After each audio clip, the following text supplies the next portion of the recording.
Assalamualaikum warahmatullahi wabarakatuh. Perkenalkan, nama saya Maulida Fairuz Salsabila dari Prodi PGMI 5A Institut Pesantren Matuliul Falah. Nah, di sini saya akan mempraktekkan dan mengulas materi tentang perpindahan panas, yaitu terdiri dari konduksi, konveksi, dan radiasi pada tema 6 kelas 5 MI atau SD. Di sini saya bersama dengan adik saya yaitu Khaira Fayula Natifa yang akan ikut mempraktekkan dan mengulas materi tentang perpindahan panas bersama saya di video kali ini. Baiklah, sebelum masuk ke praktek, saya akan menjelaskan terlebih dahulu tentang materi yang akan kita praktekkan nanti. Penjelasannya adalah sebagai berikut. Pengertian panas dan jenis penghantar panas. Pengertian panas yaitu terdiri dari panas atau kalor, yaitu energi yang dapat berpindah dari suatu benda ke benda lainnya.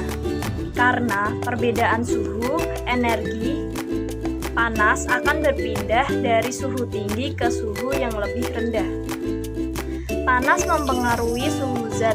Jika suatu zat menyerap panas atau kalor, maka suhu akan naik. Sedangkan jika suatu zat melepas panas atau kalor, maka suhu akan turun. Yang kedua adalah pengertian jenis penghantar panas. Benda yang dapat menghantarkan panas disebut konduktor. Contoh konduktor yaitu besi, aluminium, tembaga, serta setrika. Benda yang lambat menghantarkan panas disebut dengan isolator. Contoh isolator yaitu ada kayu, plastik, kain, dan sebagainya. Macam-macam perpindahan panas, ada konduksi, yaitu proses perpindahan kalor tanpa disertai perpindahan zat perantara. Konduksi umumnya terjadi pada benda padat. Dalam konduksi, yang berpindah hanya energi saja, yaitu berupa panas. Kedua yaitu konveksi. Konveksi sendiri adalah perpindahan kalor melalui zat perantara yang disertai dengan perpindahan zat perantaranya.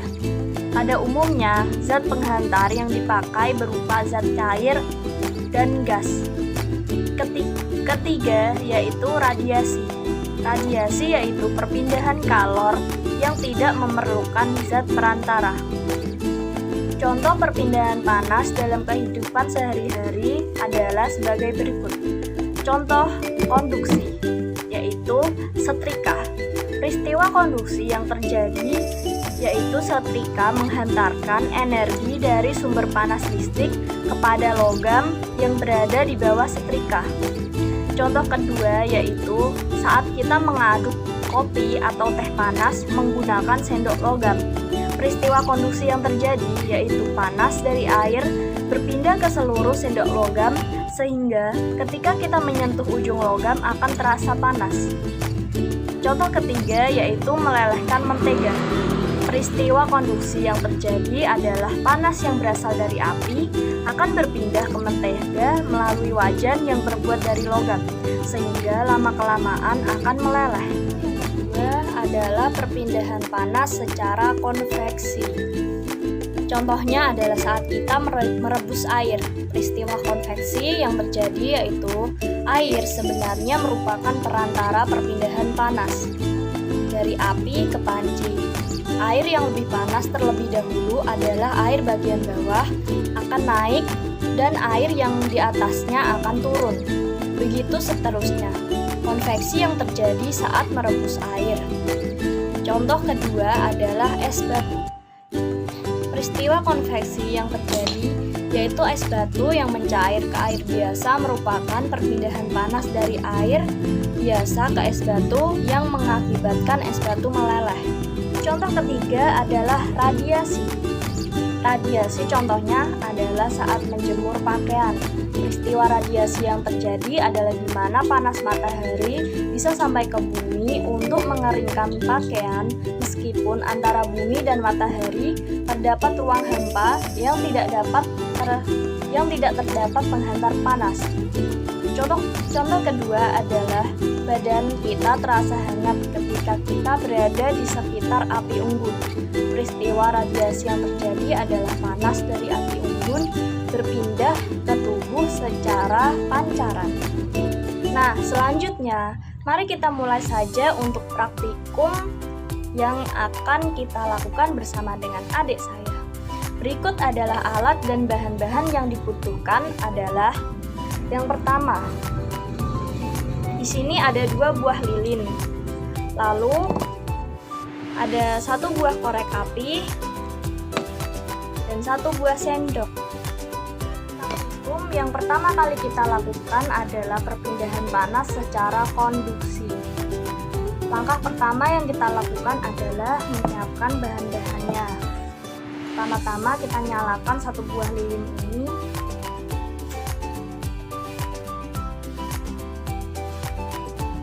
Lalu kita taruh di meja. Lalu sendok ini kita taruh di atas lilin seperti ini.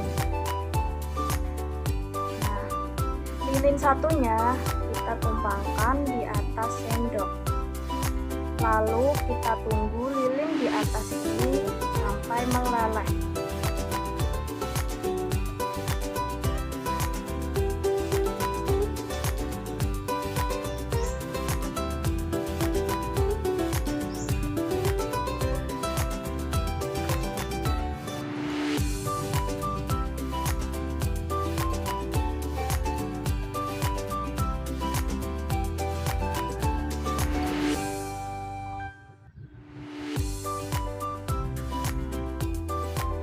Nah, ini lilinnya sudah meleleh.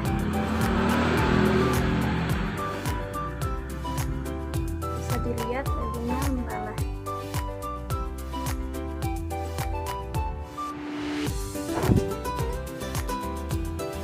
Bisa dilihat di kamera, ini lilinnya sudah meleleh ya di atas sendok. Ini disebabkan karena kalor yang bersumber dari api tersalur pada sendok sehingga lilin yang ditempelkan pada sendok akan meleleh. Nah, inilah yang dinamakan dengan perpindahan kalor secara konduksi. Baiklah, kita akan melakukan praktikum kedua, yaitu berupa lilin yang kita kerok lalu nanti kita tempelkan pada lilin yang sudah menyala sebagai berikut. Praktikum ini akan dilakukan dengan adik saya. Silakan kerok lilinnya, taruh di sini.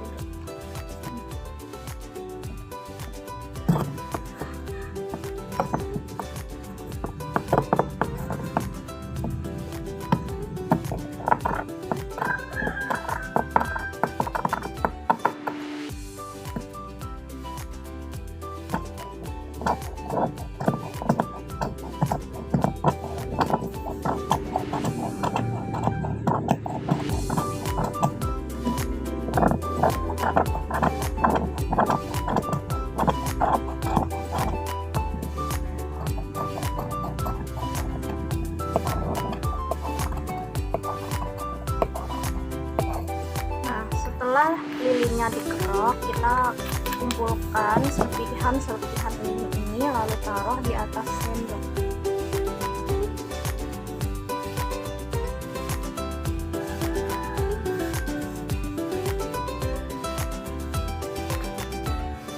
Seperti ini ya. Lalu nyalakan api pada lilin, lalu panaskan di atas sendok. Nah, lilin yang tadi serpihan lilin itu sudah mencair ya teman-teman, mencair. Hal ini adalah perpindahan panas secara konveksi karena panas dari api merembet ke sendok yang mengakibatkan serpihan lilin yang berada di atas sendok tadi ini terbakar dan akhirnya meleleh. Inilah yang dinamakan peristiwa perpindahan panas atau kalor secara konveksi. Praktikum selanjutnya yaitu praktikum ketiga, di mana perpindahan kalor atau panas secara radiasi.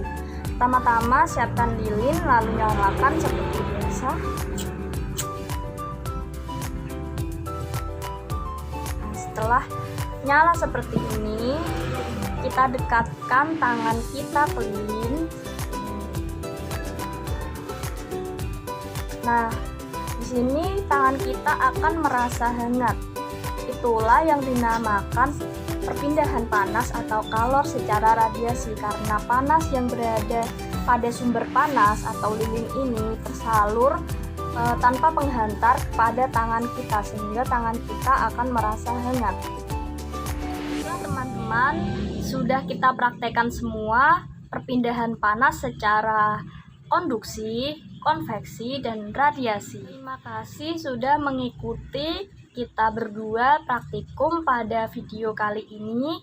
Apabila ada kesalahan saat kita melakukan praktikum atau kesalahan pengucapan kata dan penjelasan, kami mohon maaf. Sekian dari kita berdua. Wassalamualaikum warahmatullahi wabarakatuh.